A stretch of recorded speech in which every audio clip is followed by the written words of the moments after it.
This news program is proudly brought to you by Smart Start Breakfast Biscuits and Now Biscuits.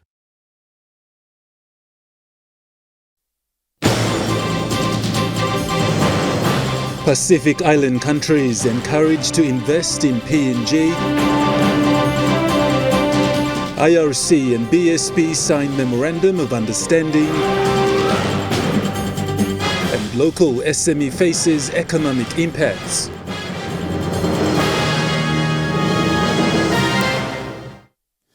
A very good evening. This is National EMTV News. I'm Godwin Eki. Thank you for joining us. Papua New Guinea's biggest challenge is unemployment. However, the government is looking at enhancing options like the special economic zones in the provinces to help ease the burden. There is still so much untapped potential in Papua New Guinea for both renewable and non-renewable resources. These were comments made by Minister for International Trade and Investment Richard Maru today at the opening of the Pacific Islands Investment Forum at the APEC House. Positions as head of professionals, including chief executive officers of superannuation funds in the Pacific region, are in Port Moresby for the annual Pacific Islands Investment Forum. I'd like to share with you how Bank of Papua New Guinea... Gracing the official opening of the PIIF was Prime Minister James Marape. Minister responsible for international trade and investment in the country, a proud Richard Maru, told the forum that Papua New Guinea has a lot to offer in terms of resources, hence will be a conducive spot for investment and business-related activities. Papua New Guinea has got resource projects that have got life, average of over 20 years, and we've got new projects now starting. The resource projects will underpin our economy, and if they all start coming online this year, I see a construction boom for the next 15 years to 20 years running. Minister Maru said PNG is always looking out for investment partners in the Pacific region. He further provided a brief update on existing mining projects in the country. Of the resource projects we have at the moment, Octedi we have 11 years left officially, but we've just, by way of a government decision, we've tried to extend the life of the mine by a further 20 years, meaning Octedi will run for another 30 years. Lear has 13 years left. Ramonikal 18, Pogara, we're trying to get started very soon. Be another 20 years. Hidden Valley 8 years we got. Takanantu mine another 10 years. PNG LNG another 20 years. So basically these resource projects underpin our economy. Mr. Maru further assured everyone at the forum of a safe space if one is interested to invest in PNG. Other speakers who spoke at the opening of the PIIF included Acting Governor of Bank of PNG, Elizabeth Genia, Scott Sandling, Senior Vice President of ExxonMobil, and Professor David Kavanamur, Director of Kumul Consolidated Holdings. All their addresses echoed the same message, which is PNG has a lot to offer in terms of resources, both renewable and non-renewable. Lindy Suharupa, National EMTV News. Meantime, CEO of Cook Islands Superannuation Fund, Damien Bedos, gave a rather expressive speech in appreciating the works and efforts of former CEO of Nest Fund, Ian Tarutia. He said Mr. Tarutia has played a vital role in helping smaller Pacific Island countries be intact, especially during the COVID-19 pandemic. Mr. Tarutia's work and efforts helped the Pacific. In 2015, we were on the verge of disappearing into the history books. Ian backed myself, Penny from Tuvalu, and Saya from Tonga to do a lot of groundwork to reform and reorganise ourselves. When other members were stepping back, Ian stepped forward. He reaffirmed that NAS Fund and Papua New Guinea would remain strong and a leader and supporter to keep the Pacific and our funds together. The Internal Revenue Commission has signed a Memorandum of Understanding with Bank South Pacific today at the Revenue House in Port Moresby. The MOU establishes guidelines for the parties to enhance the efficiency of the current procedures for compliance with statutory notices issued by the IRC. According to IRC Commissioner Sam Coim, this is the first of its kind partnership that the IRC is forging with a bank, and labeled BSP as one of their strategic partners as they contribute significantly to enhancing the collection of tax and addressing tax compliance challenges that the IRC faces. We consider the banks, especially BSP, as a bigger placement in the country. It's a locally grown bank and also has a bigger customer base and all of this. So without the banks, we can't administer tax. That's how critical it is to our role as a tax administrator. So. Commissioner Coim outlined the reasons behind this partnership. But where we can collaborate and have the understanding, we will. We will still issue statutory notices for legally obtained documents and all of that, but at the same time, we have that understanding where we can work together going forward. Commissioner Coim also announced that the IRC is introducing temporary freezing orders and consider the bank as a useful partner. Notice, a statutory notice and a scheme that we are also introducing is all temporary freeze orders as well that we are also working on. That we not only do we want to garner or acquire information, but also in circumstances where we feel that is relevant and needed, we will also issue those temporary freeze orders and all of that. BSP CEO Mark Robinson highlighted that such an agreement brings forth transparency to the role they play, and that is what the bank strives for. When asked if this will have an impact to the confidentiality agreement between the bank and its customers, this was his response. This is our response to a request that we've received through either the court system or from the IRC. This goes one way; it doesn't go the other way. We don't share customer information unless we're it's subject to a court order. Commissioner Coim also gave a brief clarification on the confidentiality matter. As to confidentiality is to their customers, but where the law compels them to provide that information, then they do. And that's why we issue the statutory notices pursuant to the provisions of the Income Tax Act. The terms of the MOU outline the responsibilities and duties of its party, define key terms and concepts, and set the collaboration principles between the parties. Sharon Engnui, National EMTV News. Chief Executive Officer of Bank South Pacific announced today the first quarter provisional tax payment of 230 million kina to the Internal Revenue Commission. IRC Commissioner Sam Coim confirmed the payment of tax during the signing of the partnership agreement between the two organizations at the Revenue House in Port Moresby today. So they've faithfully, as our bank, they've also paid their fair share of taxes. So for those public out there that, we're signing this MOU, some of you might be thinking what's happening, but they are also a faithful taxpayer, apart from helping us to administer tax. So they paid the taxes early. I think it's normally paid around April. So they paid early this month. So thank you. The Office of the Solicitor General is conducting the Highlands Regional Client Outreach Program at Imbongu District in the Southern Highlands Province. The official launching of the three-day program was done yesterday at Walum at the Imbongu District headquarters. Solicitor General Tauvasa Tanuvasa and his team took part in a traditional march with the people of Imbongu before taking the grandstand. Also present was Provincial Administrator Jerry David and his team, along with representatives of Imbongu District Development Authority and local level government representatives. Provincial police commanders for Southern and Western Highlands provinces were also present.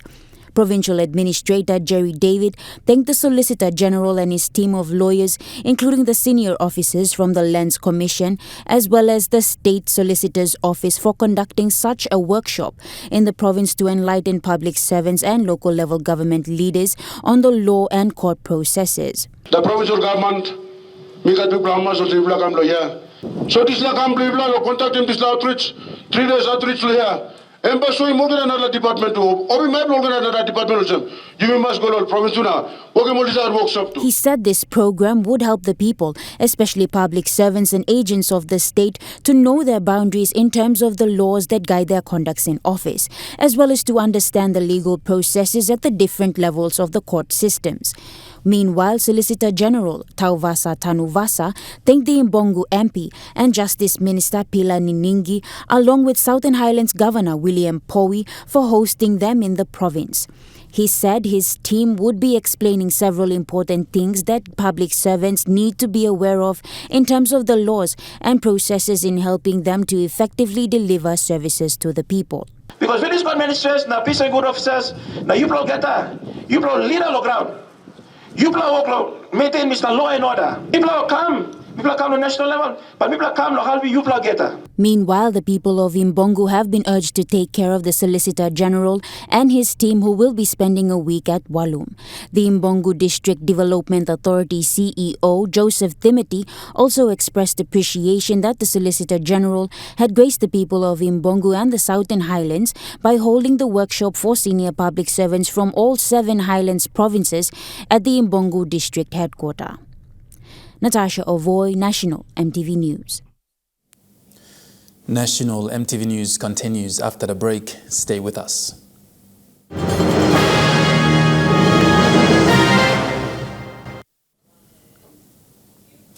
You're watching National EMTV News. Local fashion company Maku Gift shared their struggles and challenges faced during these tough economic times. Annette Sete, the owner, shared this and how her business has managed to overcome the struggles.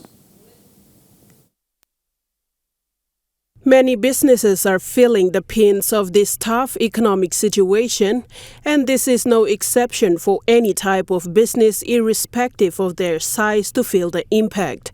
Maku Gift owner Annette Sete shared the struggles her business is encountering. Fabrics, as you know, PNG is not able to produce anything like that, so we import our fabrics. Like other big businesses, we're also stuck, even though we're like tiny in the market. We're also stuck with trying to get products in. The FX situation is like really affecting everybody else. We try to budget how we put out new products, and so we're keeping some back and selling, slowly while we wait for our FX to be paid and things like that. So it does affect us in a long, it forces us to now budget how we go out and sell our things. It's also forced us to cut back on expenses, so we're able to pay our staff every fortnight. It limits us from creating new things because you practically cannot pay for anything new. It does have a huge impact. In fact, we're waiting because we haven't been able to get our payments done. We've been unable to get any containers in the last 2 or 3 months. So, it is big. It is critical, actually, for us to continue if we cannot bring in products. Despite the struggles, SIM manages to get the business up and in operation, and highlighted as to how SIM manages this.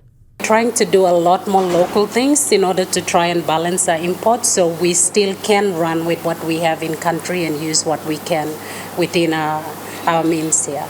Maku Gifts is the distributor of Lava Girl, a fabric that tells PNG's story through its designs. Sharon Engnui, National EMTV News. The distributor of Lava Girl, Maku's Gifts, today announced the hosting of its first ever runway, which will take place on the 6th of May. Owner Annette Sete made this announcement at a news conference in Port Moresby today.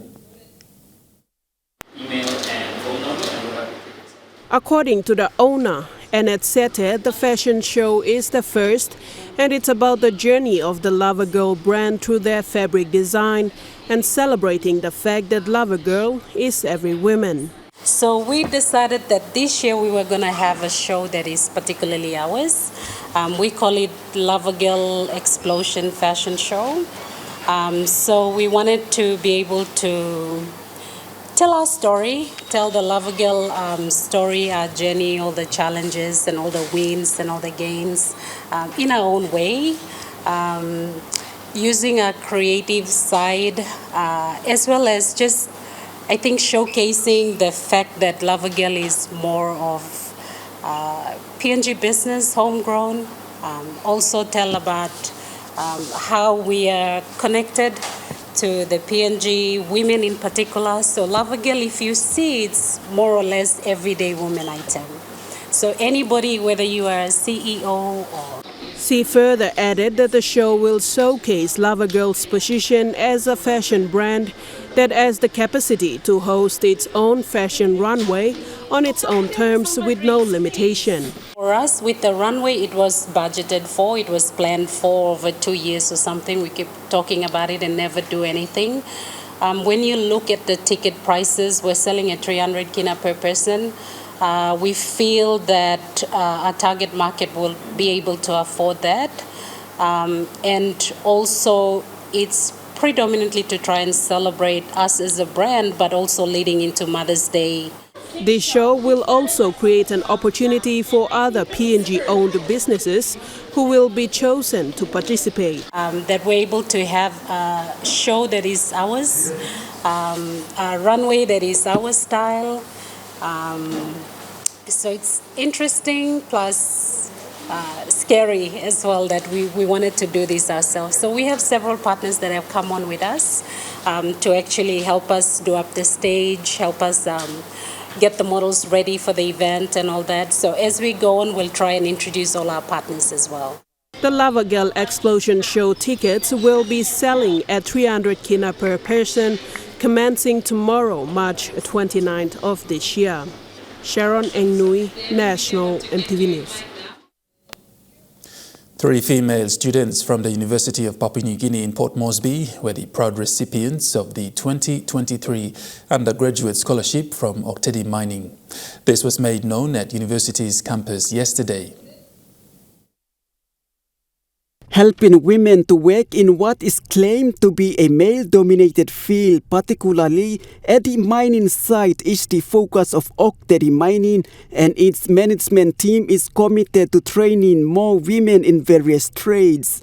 With the focus of producing more PNG nationals, 3 students from the School of Natural and Physical Sciences, or SNPS, undertaking different courses in the geology strand, have been awarded to do on-job training starting this year. Today is a testimonial of OTML's commitment to supporting, I guess, PNG's most valuable resource, which is our youth and certainly our industry leaders of the future. Ian says training students in accordance with various trades carried out on mining sites will enable them to become experts in their respective fields. Awardee Lorille Teptoro says this scholarship will help them to learn more, putting into practice what they had acquired at the university. Being sponsored by Oktedi is a huge deal for us and for our family because it makes a difference in supporting us in our education and as well as our future career pathways. This opportunity will really challenge us to be more competitive in our studies.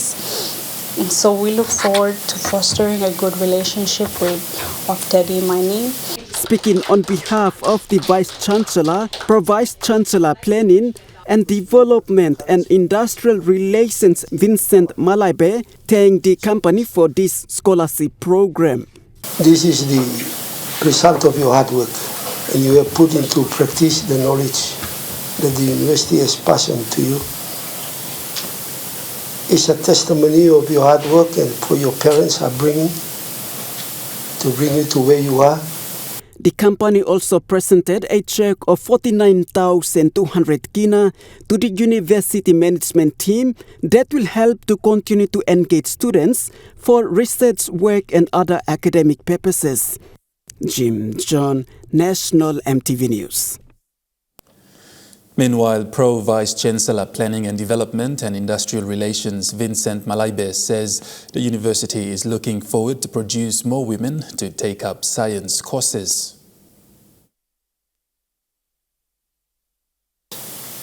We have been working on this program for quite a while because we want to encourage women to have the opportunity and empower them for the future of this country. And science, this is the beginning. And to continue that fight, that one day in the near future, science will be listed as one of the schools that have produced more female graduates than the other schools. So the university is working on this through its strategic plan, 2022 to 2025. And under that strategic plan, student experience is critical for us. At the moment, schools are going through review of their programs to make it relevant. 7 third-year undergraduate students from various engineering disciplines at the Papua New Guinea University of Technology have been fully sponsored by Oktedi Mining Limited. The OTML package, valuing at 31,000 kina per student, was awarded to 5 boys and 2 girls. Superintendent of Training Administration Maurice Nandun said the mine's executive management had approved to fully sponsor 10 students. 2023, 10 students in a third-year discipline, mainly in the hard science discipline like engineering, geology, and chemistry. So that's what we have done, and we came here this afternoon to present 7 contracts to 7 students from Tech. We also presented 3 contracts to PNG today this afternoon. Another team was in Mosby, so we are here today.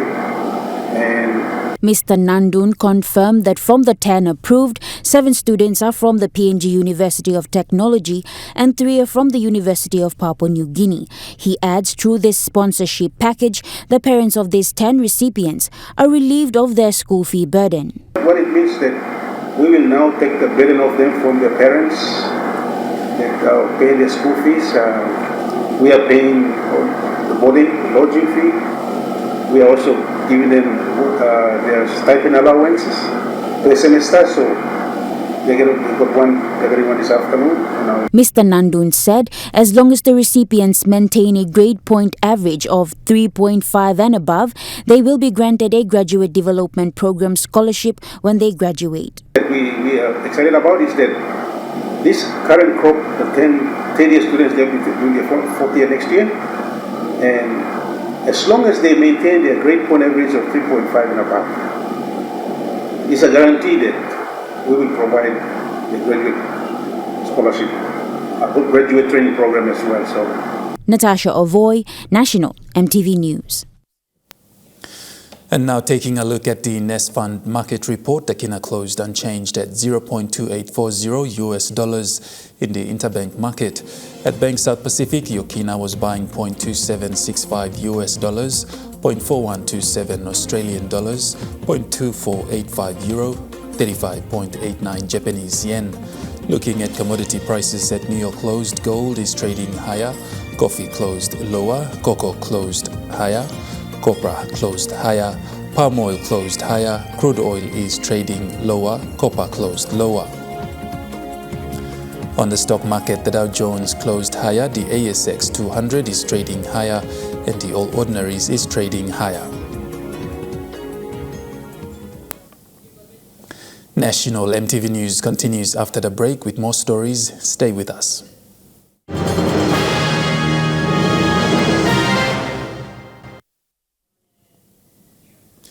You're watching National EMTV News. More than 100 Adventist youths in the North Fly district of Western Province participated in a community outreach service on Sunday. The community services were done at the police stations in Kiunga and Ningrum, respectively. In recent years, the ablution blocks at the police station in Kiunga have never been clean and are in a very unhygienic state. Despite this bad condition, the youths, after hosting their week of prayer, volunteered and cleaned the whole police station area, including all ablution blocks. District Director Pastor Matthias Anjo says reaching out to prisoners is a must. We've been looking me with the youth coordinator, Brendan, some other youths, people are making visitation through long the PMG for Christ program, and then we told those needs, yeah. The youths then donated food to prisoners and police officers in Kiunga. Meanwhile, youths in Tabubil and Ningrum also sent food items, toiletries and cooking utensils to prisoners at the Ningrum cell blocks. They visited the inmates and had fellowship with them. Youths are looking forward to do more community outreach programs this year. Jim John, National EMTV News. Secondary and tertiary schools in Lae have received an investment of over 2 million kina in the form of 9 school buses and 1 school truck. Deputy Prime Minister and Lae MP John Rosso officiated the occasion at the Lae Secondary School. Rosso challenged the students to work hard and says this investment in the education sector is the contribution of the Lae City Authority towards enabling the delivery of quality education in Lae. He says students in Lae should set the benchmark and standards for academic performance in the country. He adds what the students do today is a reflection of what they will be tomorrow. Deputy Prime Minister Rosso says the students of Lae are ambassadors of Lae regardless of their province of origin. The schools that received buses are Bugandi Secondary, Lae Secondary, Malahan Technical Secondary, Bumayon Lutheran Secondary, Busu Secondary, Emmanuel Lutheran Secondary, and the Lae School of Nursing, while St. Joseph Catholic Technical School received a truck. Amanda Ilaitia, National EMTV News. Between 2019 and 2021, COVID-19 affected the tourism industry around the world, let alone the hotel industry, leaving resorts and tourism destinations empty to no visitors at all, which resulted in many people in the tourism and hospitality industry jobless. In Papua New Guinea, COVID-19 affected the tourism industry as well as hotels, but Hilton Hotel in Port Moresby was still able to operate as per normal, providing its unique services. 2 years on, Paul Uton, the Area Vice President and Head of Australia at Hilton for Asia Pacific, says Hilton was able to cope with the challenges of COVID-19. Since the opening of the Hilton Hotel in October 2018, the hotel attracted tourists and both local and international visitors, let alone provide jobs for Papua New Guineans. The Hilton brand not only showcased a modern-day facility, but also displayed PNG's cultural heritage, giving its guests a choice of tranquility as a stylish hotel. Paul Uton, the Area Vice President and Head of Australia at Hilton for Asia Pacific, said despite COVID-19, the hotel was still able to operate. Australasia and the South Pacific, we have real issues with manpower. It's probably our biggest issue at the moment, where we simply cannot attract, in many, particularly Australia and New Zealand, young people to come back to our industry. They've had to look for work elsewhere because so many bars, restaurants, hotels, airlines were closed. But not here. He said the Hilton brand as part of tourism also plays an important part when it comes to promoting Papua New Guinea and its many diverse cultures and traditions. There are a number of large projects that have been signed over a long time. Some of them have been delayed for PNG and oil and gas, but from what I understand it seems to be coming back on track, and and tourism, and it's not just, so whether it's the Kokoda Trail or others, there's every reason to come back to your country. Uton said the Hilton Phase 2, almost ready to open soon, will give their guests a unique experience, and again a call-out will be made for more local employment opportunities. He said while other countries were seriously affected by COVID-19, PNG was not affected so much as the hotel was still able to provide some of the best services. He said moving forward, the Hilton Hotel is doing great and they're looking forward to providing more unique opportunities to both their international and local guests and to showcase Papua New Guinea through Hilton brand. And moving to overseas news now, and another violent incident has been added to America's tragic history of mass shooting, this time including child victims in a primary school. Yeah, that's right. Police have publicly identified the 6 victims of this school shooting in Nashville, Tennessee. They say that 3 children have been killed. 2 of those children were 9 years old. A third child was about to turn 9. They have also revealed that 3 adults who were killed were all in their 60s and were believed to all have been staff members at this small private Christian school where this shooting unfolded this morning local time. Police have also released the name of the shooter. They have identified the shooter as 28-year-old Audrey Hale, a former student, they say, of this school. They say that the attacker entered the school armed with 2 assault-style weapons and a handgun, that the shooter forced their way into the school by shooting through one of the doors before the attacker was killed by officers who arrived, police say, within about 15 minutes of the first emergency call. You're watching National EMTV News. Trukai Sports is next. Stay with us.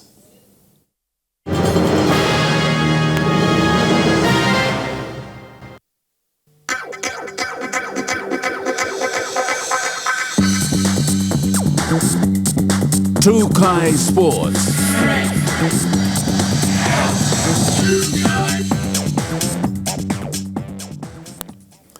Welcome to Trukai Sports. During the recent Port Moresby Soccer Association's pre-season competition kickoff, NCD Governor Powes Pakop highlighted that PNG FA is now preparing to host the Women's Oceania Championships in June this year.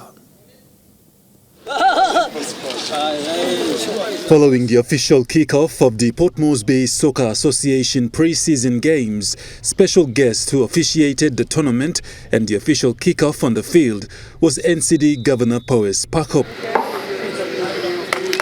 Apart from congratulating Port Moresby Soccer Association for successfully kick-starting their off-season games, he took time to remind the players and football enthusiasts that as PNG FA is looking forward to work closely with POM SA in preparations to host the Women's Oceania Football Championships in Port Moresby. For this year, Lucas will unify hosting the Oceania Championship, Women's Championship in June. So that's an event we look forward to. On my part, we look forward to maybe co-sponsor.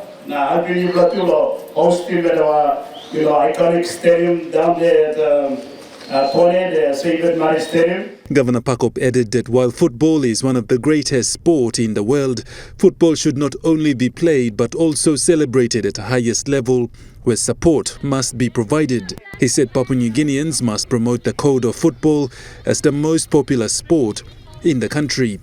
Promote the values that football or soccer are promoting. Friendship, promoting good sportsmanship, promoting gender equality, and promoting good values. Governor Pakop said while preparations are underway for the Women's Oceania Football Championships, all affiliates to PNG FA must now start working together to make this event possible. He added that as governor of the country's capital city, he will play his part to also support the event. South's Basketball Association, that is affiliated to the PNG Basketball Federation, recently received a 5,000 kina check sponsorship from WB Group of Companies in Port Moresby. The annual South's Basketball League is looking forward to play its 2023 season games during the Easter long weekend for both the men's and women's competition. According to the tournament organizers, this year, while the prize money is expected to increase for both divisions, they're looking forward to also increase the number of teams, with some invitational teams as well.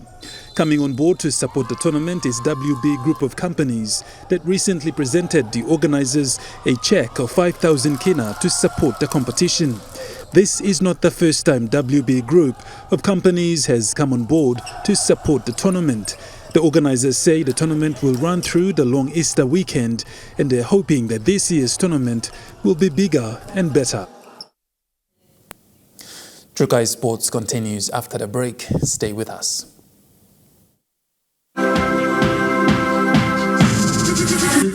Trukai Sports.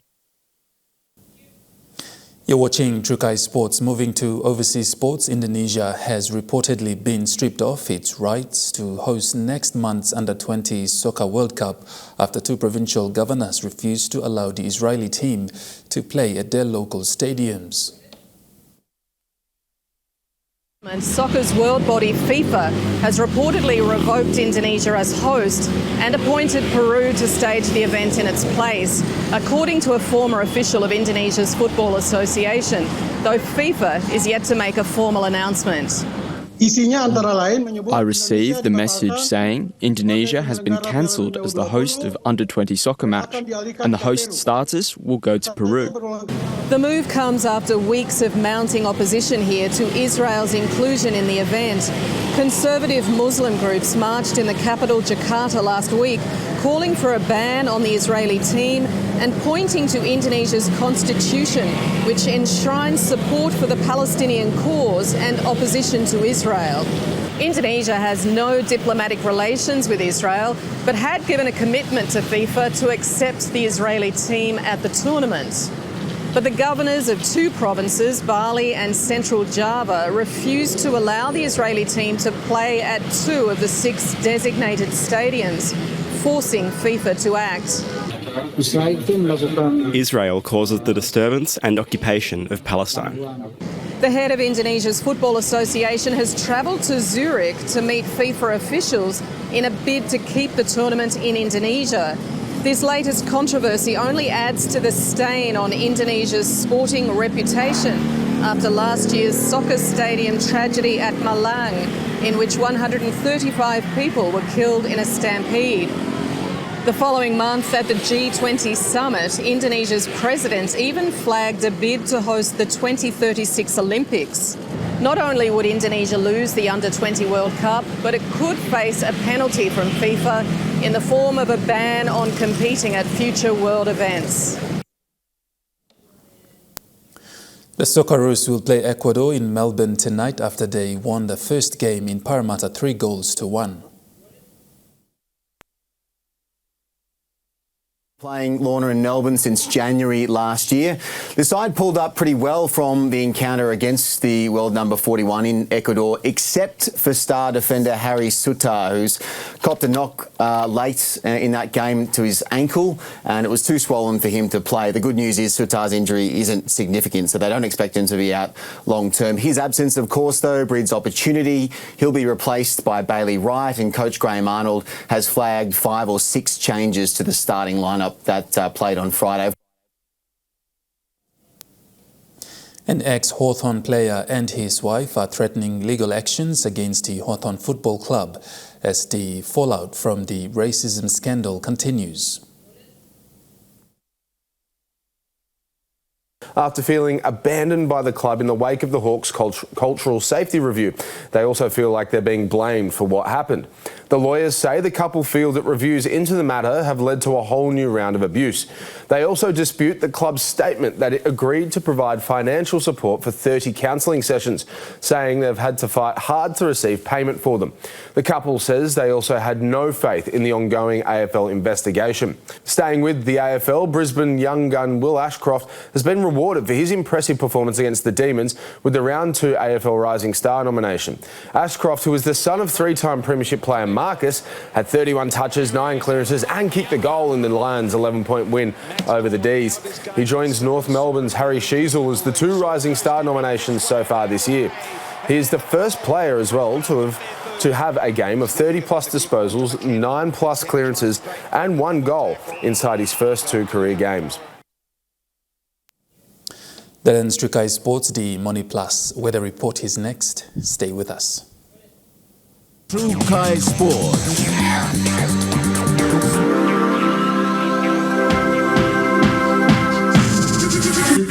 True Kai Sports. This weather update is proudly brought to you by Money Plus, with you always. Weather forecast for the next 24 hours. Southern region, Port Moresby partly cloudy with chances of overnight showers. Daru some showers and possible thunderstorm. Kerema cloudy periods with chance of morning rain. Alatau and Popondetta mostly fine. In the Momase region, Lae, Medang and Wiwe cloudy periods with chance of morning rain. Banimo mostly fine. In the New Guinea Islands region, Lorengau partly cloudy with possible afternoon showers, then mostly fine. Kavieng, chances of some showers and thunderstorm. Kokopo and Rabaul, possible evening showers, then mostly fine.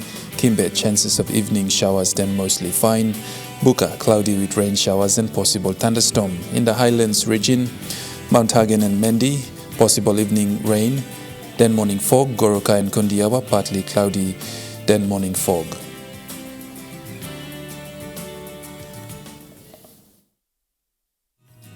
The weather update was proudly brought to you by Money Plus, with you always. And that wraps up the news, sports and weather for Tuesday, the 28th of March, 2023. From the entire news team, pleasant viewing. Bye for now.